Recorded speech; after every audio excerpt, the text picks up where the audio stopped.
la Ligue d'imposition de la paix.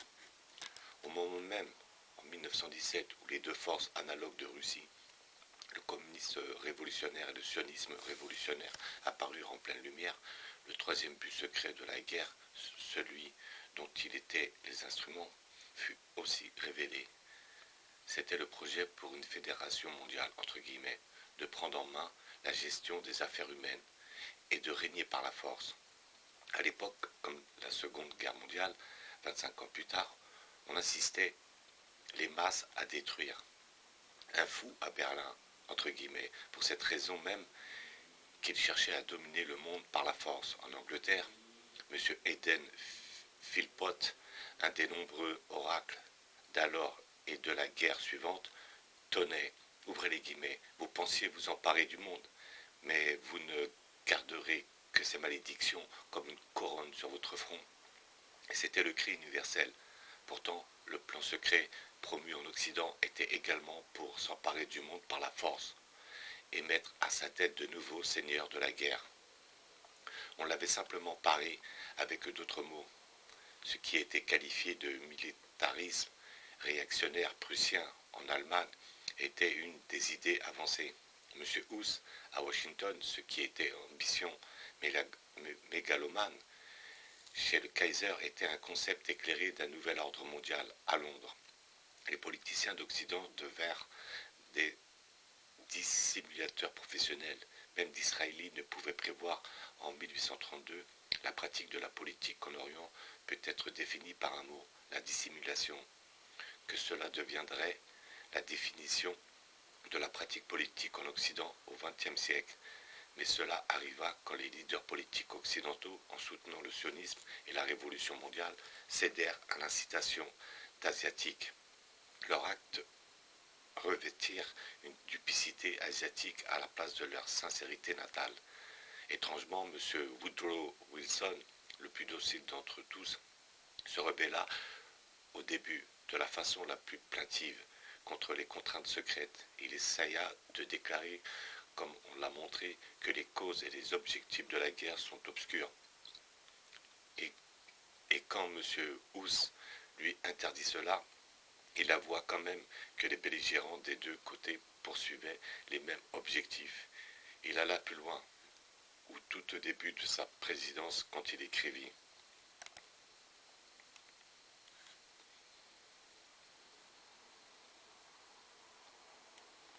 ouvrez les guillemets, c'est une chose intolérable que le gouvernement de la République soit devenu à ce point hors d'atteinte du peuple qui a été capturé par des intérêts qui sont spécifiques et non généraux.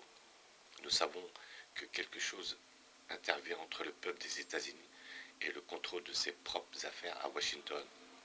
Vraisemblablement, il a appris la nature de ses intérêts et de ce contrôle, et cette connaissance exaspérante causa peut-être sa chute et celle de Roosevelt à la génération suivante. Néanmoins, il fut utilisé pour lancer le plan destiné à établir une fédération mondiale basée sur la force. L'idée lui fut insufflée, entre guillemets, par d'autres. L'expression est utilisée par le biographe de M. Hus pour décrire la méthode par laquelle M. Hus incitait d'autres hommes à certaines actions, méthode par laquelle il était lui-même incité à ses propres actions. En novembre 1915, alors que les Américains s'enflammaient toujours pour le président qui les maintenait hors de la guerre, M. Hus lui donna ses instructions, ouvrez les guillemets.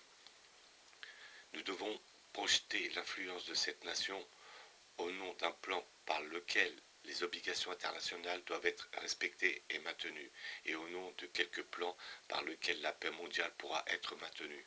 C'était toujours l'argumentaire du vendeur, que le plan, entre guillemets, maintiendrait la paix mondiale, entre guillemets. Depuis longtemps, M. Hus discutait du plan avec Sir Edward Grey, le ministre des Affaires étrangères de M. Asquith. Il devint aveugle en 1914, mais dans un moment de clairvoyance spirituelle, il employa les mots qui sont devenus encore plus vrais depuis. Ouvrez les guillemets, les lumières sont en train de s'éteindre partout en France. Sir Edward Grey fut captivé par le plan et écrivit à M. Hus. Ouvrez les guillemets, le droit international n'a jusqu'ici reçu aucune sanction. La leçon de cette guerre est que les forces de l'entente doivent se lier entre elles pour lui donner une sanction. La sanction, entre guillemets, était l'euphémisme utilisé par les dissimulateurs pour éviter d'alarmer les masses avec des paroles de guerre ou de force. La définition du dictionnaire dans un tel contexte est une mesure coercitive et le seul moyen de coercition entre nations est, en dernier ressort, la guerre. Aucune sanction, entre guillemets, ne peut être efficace si elle n'est pas soutenue par cette menace. Par conséquent, Sir Edward Grey pensa que l'on pourrait mettre fin à la guerre en faisant la guerre. C'était un homme incorruptible, mais apparemment induit en erreur. Les créateurs de la grande idée, entre guillemets, savaient de quoi ils parlaient, et actuellement cela était également révélé.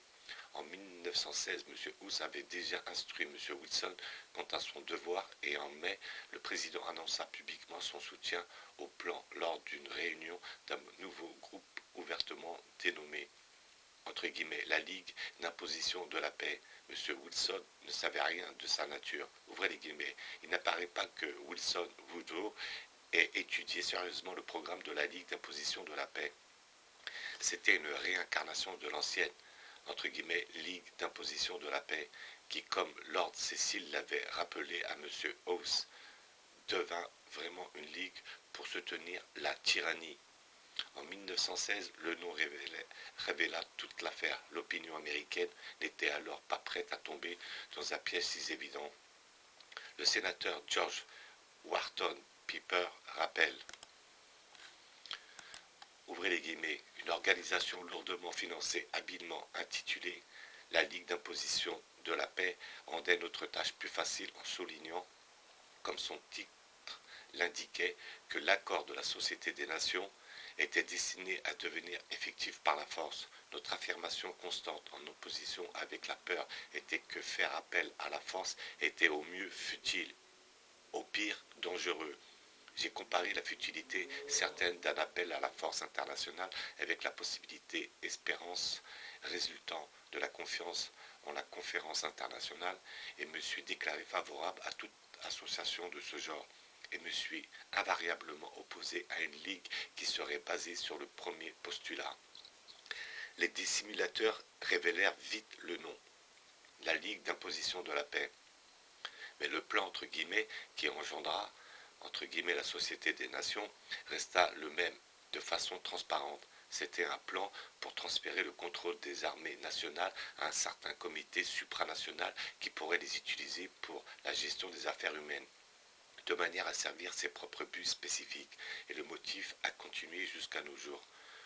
Comme dans le cas précédent du sionisme, le président Wilson s'engagea bien avant le moment crucial par sa déclaration publique de mai 1916 et aussitôt que l'Amérique fut en guerre en avril 1917, il annonça qu'il était impliqué dans une entreprise destinée à fonder, entre guillemets, un nouvel ordre international. Cette déclaration fut faite au moment de la première révolution en Russie et de la préparation de la déclaration Balfour.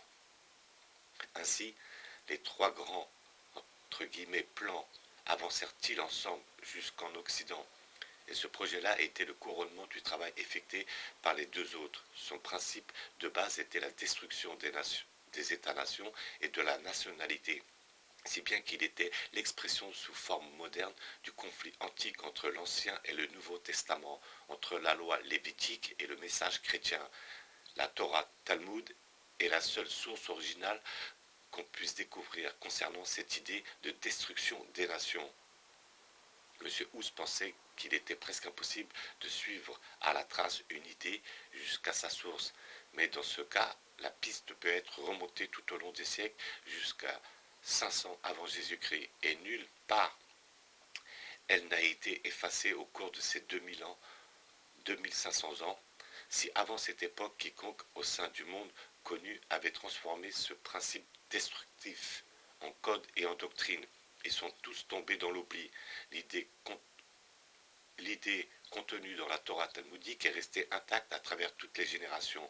Le Nouveau Testament la rejette et parle d'une duperie des nations, non de leur destruction. La Révolution prévoit un jour où ce processus de duperie des nations prendra fin.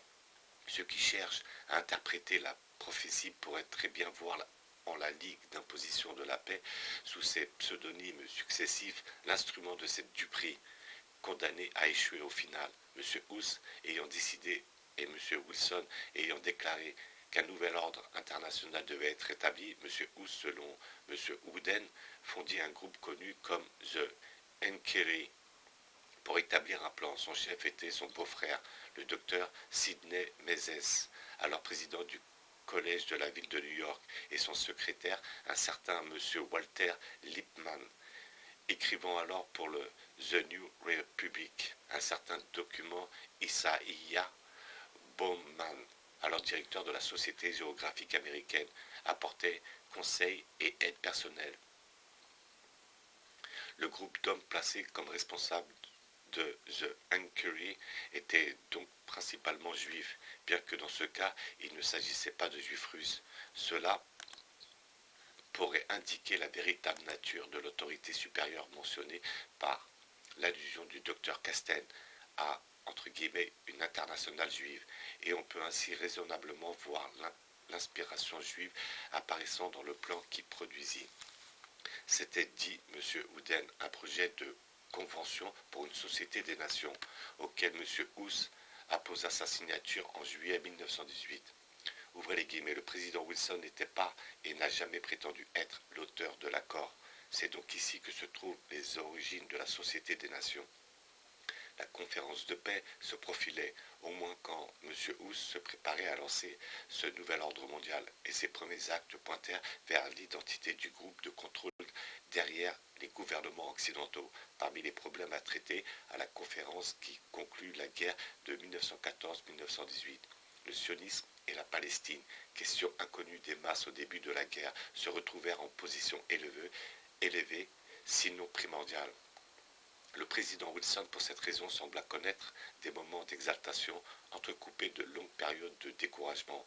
Le rabbin Stephen Wise, de son côté, dépeignit l'entreprise palestinienne en des termes tels que le président Ravi soliloqua, ouvrez les guillemets, pensez que quoi, un fils de presbytère, je puisse être à même d'aider à rendre la terre sainte à son peuple, tandis qu'il se contemplait ainsi dans le miroir de la postérité, le rabbin, à ses côtés, le compara au roi perse Cyrus, qui avait permis aux Juifs exilés sur sa terre de retourner à Jérusalem. Le roi Cyrus avait permis aux natifs judaïtes, s'ils le souhaitaient, de revenir en Juda après quelques 50 années. On exigea du président Wilson qui transplante les khazars judaïsés de Russie sur cette terre laissée par des Juifs originels quelques 18 siècles auparavant. De l'autre côté de l'Atlantique, le docteur Weizmann se préparait pour la conférence de paix. Il était alors apparemment l'un des hommes les plus puissants au monde, un potentat ou l'émissaire de Pententa, à qui les élus dictateurs de l'Occident rendaient d'humbles hommages. À un moment, en 1918, où le destin de l'Angleterre était en jeu sur le front occidental, une audience du roi d'Angleterre fut reportée. Le docteur Weizmann se plaignit si impérieusement que M. Balfour rétablit immédiatement le rendez-vous, excepté pour le lieu de la rencontre, qui était le palais de Buckingham. Il semble en fait que M. Weizmann accorda une audience au monarque. Pendant la Seconde Guerre mondiale, le dictateur soviétique Staline, pressé par les leaders occidentaux de tenir compte de l'influence du pape, demanda avec rudesse, ouvrez les guillemets, combien de divisions a le pape? Tout du moins, telle était l'anecdote racontée maintes fois dans les clubs et les pubs, et pour les gens simples, cela semblait exprimer une vérité essentielle en quelques mots. Le cas du docteur Weizmann montre à quel point c'était essentiellement faux. Il n'avait pas un seul soldat, mais lui et l'international qu'il représentait étaient capables d'obtenir des capitulations jamais gagnées auparavant, sauf par des armées conquérantes. Il dédaignait les capitulants pour comme la scène de ses triomphes. Il écrivit à Lady Crewe, nous détestons de la même façon les antisémites et les philosémites. M. Balfour, M. Lloyd George et les autres amis, entre guillemets, étaient philosémites au premier degré dans l'acceptation du mot selon le docteur Weizmann, et se surpassaient en obséquiosité envers l'homme qui les méprisait. Quant à l'Angleterre elle-même, le docteur Weizmann 2 décennies plus tard, alors qu'il contemplait les bêtes sauvages du parc national de Kruger, Soliloka. Ouvrez les guillemets. Ça doit être chose merveilleuse d'être un animal dans la réserve naturelle sud-africaine, beaucoup mieux que d'être un juif à Varsovie ou même à Londres. En 1918, le Dr Weizmann décida d'inspecter son royaume d'élection. Quand il atteignit la Palestine, l'attaque allemande en France avait commencé, les armées britanniques épuisées battaient en retraite. Et la plupart des troupes européennes en Palestine étaient évacuées pour renforcer les armées en France. À un moment comme celui-là, il exigea que la première pierre d'une université hébraïque soit posée à toute la pompe officielle. Lord Allenby protesta que les Allemands sont presque aux portes de Paris. Le Dr Weizmann répondit que ce n'était qu'un épisode. Lord Allenby s'entêta. Le Dr Weizmann persista. Lord Allenby, contraint et forcé, en référa à M. Balfour et reçut immédiatement par un télégramme l'ordre d'obéir, avec une grande panoplie d'officiers d'état-major, de troupes et de présenter armes, entre guillemets, uniquement perturbés par le bruit des combats britannico-turcs au loin. Le Dr Weizmann tint alors sa cérémonie sur le mont Scorpus. Je me rappelle ces jours en France, même un demi-million de soldats britanniques en plus aurait transformé la bataille. Une multitude de vies aurait été sauvée et la guerre probablement terminée plus tôt. Les preuves français et britanniques en France faisaient des vacancionnistes en Palestine. Quand la guerre se termina finalement, le 11 novembre 1918, nul, hormis le Dr Weizmann, ne fut au déjeuner l'invité unique de M. Lloyd George, qui trouva en train de lire les psaumes, et presque en pleurs. Ensuite, le chef de clan sioniste observa depuis le Dix Downing Street historique, alors que le Premier ministre disparaissait, porté par une foule en joie vers l'abbaye de Westminster pour un service d'action de grâce. Foule et administrateur, quelqu'un parmi la foule remarqua-t-il la tête haute en forme de dôme, au visage barbu et aux paupières lourdes, observant par la fenêtre au Dix Downing Street. Puis le Dr Weizmann mena une délégation sioniste à la conférence de paix de 1919, où, entre guillemets, le nouvel ordre mondial devait être établi. Il informa l'auguste conseil des 10 que, entre guillemets, les Juifs avaient été frappés plus durement par la guerre que n'importe quel autre groupe. Les politiciens de 1919 n'émirent aucune objection face à cette insulte à leurs millions de morts. Cependant, un Juif protestataire, M. Sylvain Lévy de France, tenta au dernier moment de leur instiller la prudence. Il leur dit, ouvrez les guillemets, premièrement, que la Palestine était un petit pays pauvre à la population existante de 600 000 Arabes et que les Juifs ayant un standard de vue plus élevé que les Arabes auraient tendance à les déposséder. Deuxièmement, que les Juifs qui iraient en Palestine seraient principalement des Juifs russes qui avaient des tendances explosives. Troisièmement, que la création d'un foyer national juif en Palestine introduirait le principe dangereux de trouble loyauté juive. Ces 3 avertissements furent accomplis à la lettre et furent entendus avec hostilité par les politiciens gentils réunis à la conférence de paix de 1919. M. Lansing, le secrétaire d'État américain, porta immédiatement le coup de grâce à M. Lévy. Il demanda au Dr Weizmann, ouvrez les guillemets, qu'entendez-vous par foyer national juif? Le Dr Weizmann dit qu'il signifiait qu'en sauvegardant toujours les intérêts des non-juifs, la Palestine deviendrait au bout du compte, entre guillemets, aussi juive que l'Angleterre est anglaise. M. Lansing dit que cette réponse absolue, obscure, était absolument claire. Le Conseil des 10 inclina la tête en signe d'accord, et M. Lévy, comme tous les protestataires juifs depuis 25 siècles, fut défait. On l'entendit uniquement pour maintenir un semblant de considération impartiale. Le rabbin Wyss, inquiété par les difficultés auxquelles nous dûmes faire face à Paris, s'était déjà assuré de la docilité du président Wilson.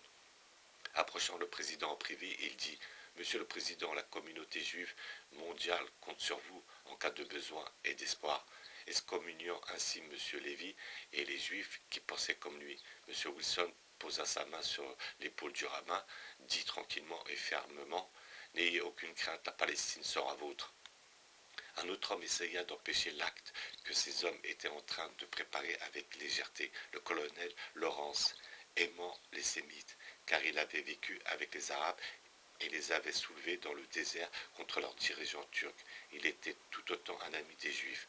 Le docteur Weizmann dit, ouvrez les guillemets, on l'a présenté par erreur comme un antisioniste.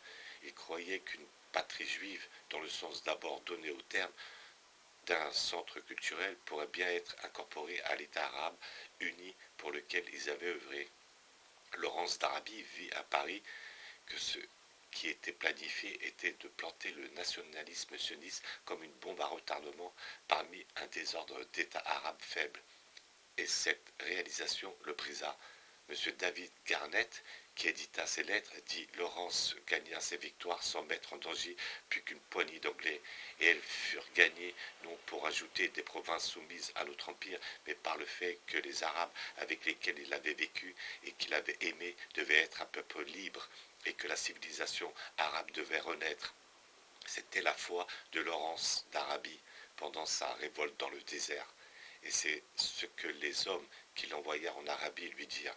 Quand la conférence de Paris commença, il contrôlait entièrement ses nerfs et était positivement aussi normal que la plupart d'entre nous.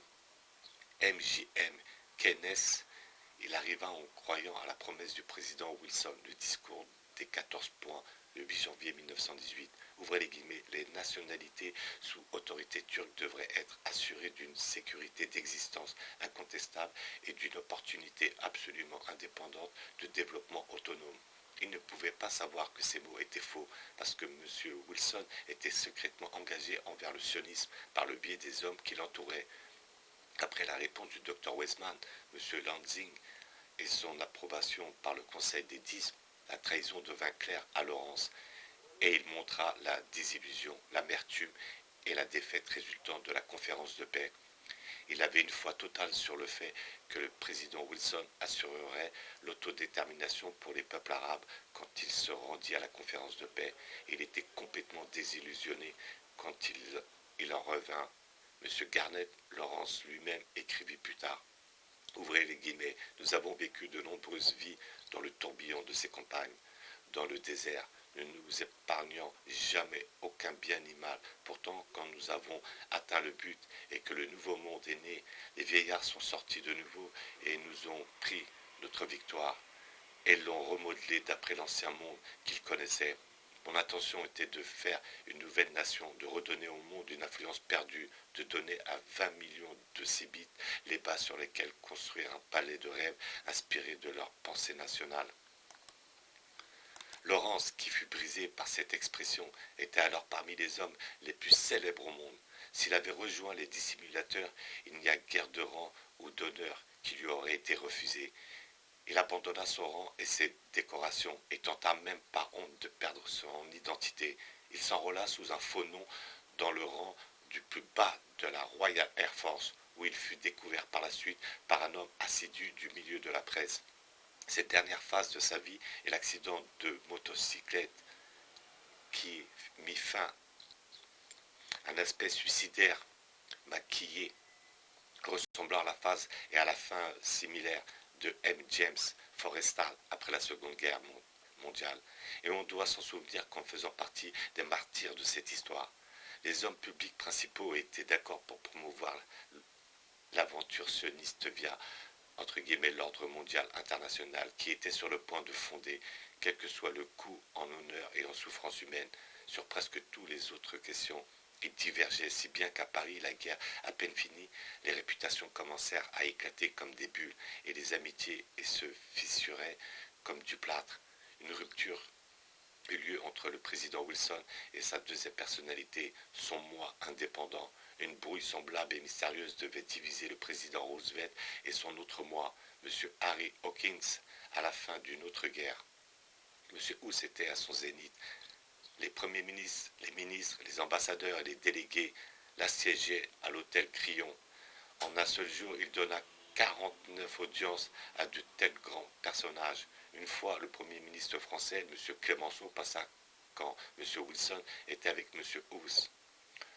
On exigea du président qu'il se retire, tandis que les deux grands hommes s'entretenaient en privé. Peut-être l'humiliation finit-elle par briser M. Woodrow Wilson. Il fut frappé d'une maladie mortelle à Paris.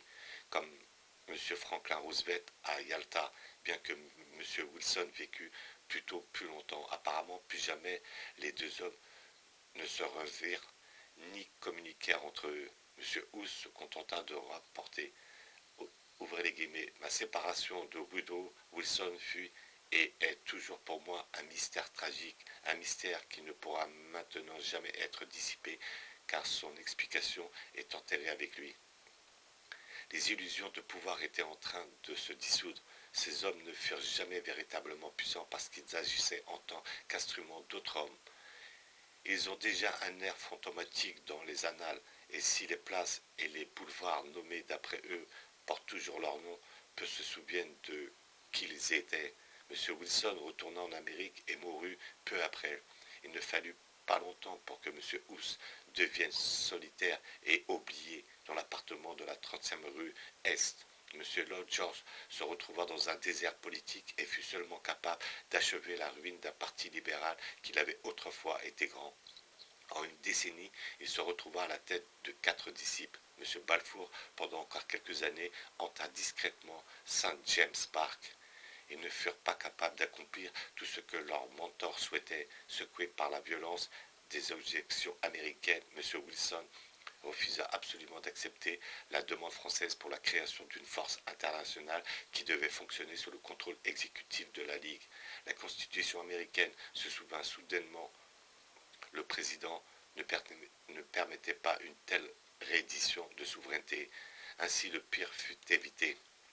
Au cours de cette génération, les hommes secrets qui continuèrent à être puissants quand ces élus dictateurs entre guillemets et ces administrateurs entre guillemets flexibles furent dépouillés de leur semblant de pouvoir, durent attendre la Seconde Guerre mondiale pour mettre la fin sur les armes des États-nations.